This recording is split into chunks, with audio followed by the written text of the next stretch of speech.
Good morning, folks. It's a beautiful Saturday morning, early June here in Ontario. And today we're going to attack one of my favorite jobs. We're going to saw a little lumber.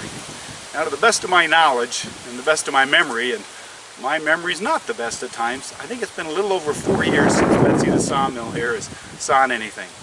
So we're going to clean the air filters, and I think I changed the oil on both engines the last time I used it. We'll check that and put some fresh gas in, lube everything up, clean everything up, and see if we can get it going.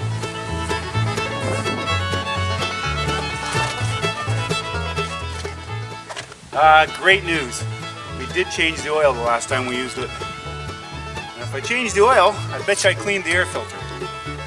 Let's take a look. As long as some mouse hasn't come along and made a nest in it. Didn't make a nest in it, but it ate the pre-filter. We'll go in and see if I have another one. It is kind of odd to think, why the heck would a mouse climb in an air filter up top there and then chew this foam pre-filter off? Can't be very appetizing. Styrofoam soaked in oil. But because it's happened before, I did have an extra one inside the shop. So we'll put it in and put her back together. Our mill has two engines on it. The engine that drives the band and does all the cutting is an 18 horsepower Briggs & Stratton Vanguard. And this engine, the engine that drives the mill back, it's gravity feed and power return. I believe it's a 6 horsepower Briggs with a cast iron sleeve, one of their commercial industrial engines. It also has a 4-to-1 gearbox, a Briggs gearbox bolted on the back end. Let's check the oil in this engine, and let's check the air filter and see what it's like. I kind of think if I did one, I probably did the other. And I did. It's perfect. And I'm sure I changed the oil on it. We'll pull the dipstick and have a look. Ah, it makes me smile. It's ready to go. So we'll put some gas in both of them and put a new battery up here, and we'll see if we can get her going.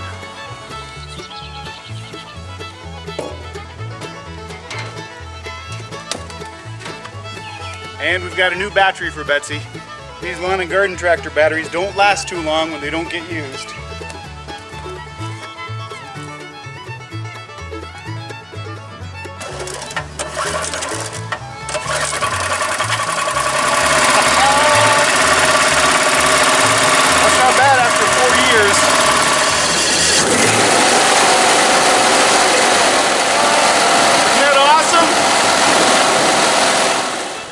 And we'll give all the bearings a little grease.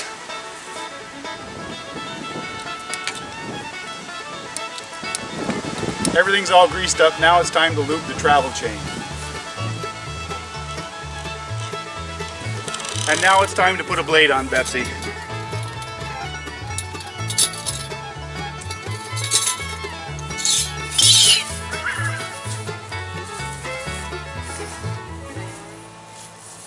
There we go.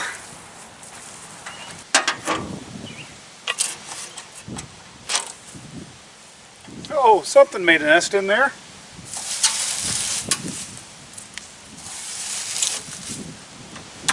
The last time I used the mill, it sounded like the bearing on this wheel was going. I couldn't imagine it. It's a 2-inch shaft with 2-inch self-aligning spherical bearings. Couldn't imagine them failing because they get greased regularly. But I noticed the wheel, the belt had actually rubbed through. So I changed both belts. They're brand new belts that haven't seen a blade, and they were put on, well, I guess 4 years ago. So let's slip a blade on, and I'm hoping that either that bearing healed itself over 4 years or it was just a belt problem.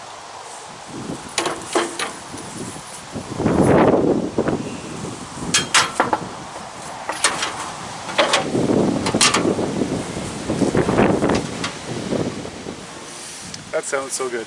Well, let's start the engine up and see what these bearings sound like.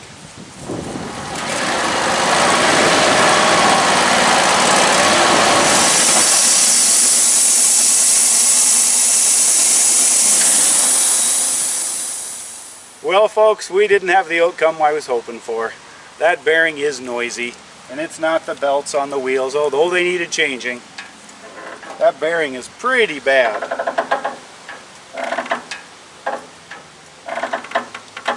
I hope you can hear that noise. I really don't want to run it like that, so I'm going to move the sawmill round to the shop and we'll take it apart and see what's failed. And unfortunately on this beautiful Saturday, we've got to call it a day. We've got a family member that fell and broke a hip a few days ago, so we're going to go visit them in the hospital. Folks, you know, sometimes life doesn't go as planned, but I'll actually enjoy repairing the sawmill. I hope you've enjoyed this video, folks. Thanks so much for watching, and we look forward to seeing you again on Out of the House with Paul.